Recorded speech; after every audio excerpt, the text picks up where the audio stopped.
ప్రభువైన యేసుక్రీస్తు నామములో అందరికీ శుభాభివందనాలు. ఈరోజు దేవుని వాక్యము కీర్తన గ్రంథం 34 అధ్యాయం 8వ వచనం.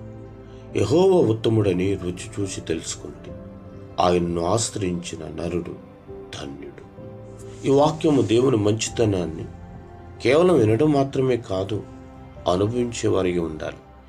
దేవుడు మంచివాడని ఇతరులు చెప్పిన మనం ఆయనను ఆశ్రయించినప్పుడే ఆయన యొక్క గొప్పతనం, మంచితనం, ఆయన ప్రేమ మన జీవితంలో నిజంగా మనం అనుభవించగలిగిన వారు అవుతాం.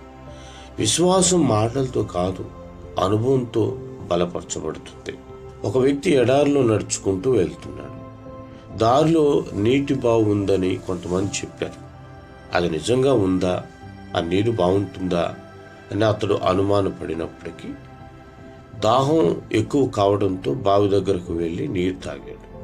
నీరు తాగిన వెంటనే అతని దాహం తీరింది, శరీరానికి శక్తి వచ్చింది. అప్పుడు అతడు అర్థం చేసుకున్నాడు, నీరు ఉందని వినటం ఒకటి, నీరు తాగి అనుభవించటం ఇంకొకటి.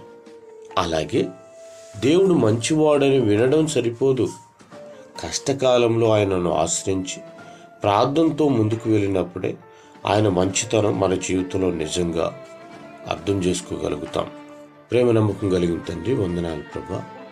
మా ఆత్మీయమైన జీవితంలో వారు మాత్రమే కాక ఆత్మీయంగా మీతో సహవాసాలు ఉండి మిమ్మల్ని అర్థం చేసుకొని ముందుకు కొనసాగినప్పుడు మీ మంచితనాన్ని మేము అనుభవించగలుగుతాం. అటువంటి కృప మాకు దయచేసి మేము తెచ్చుకోమని యేసుక్రీస్తు నామములో అడుగుచున్నాం తండ్రి, ఆమేన్.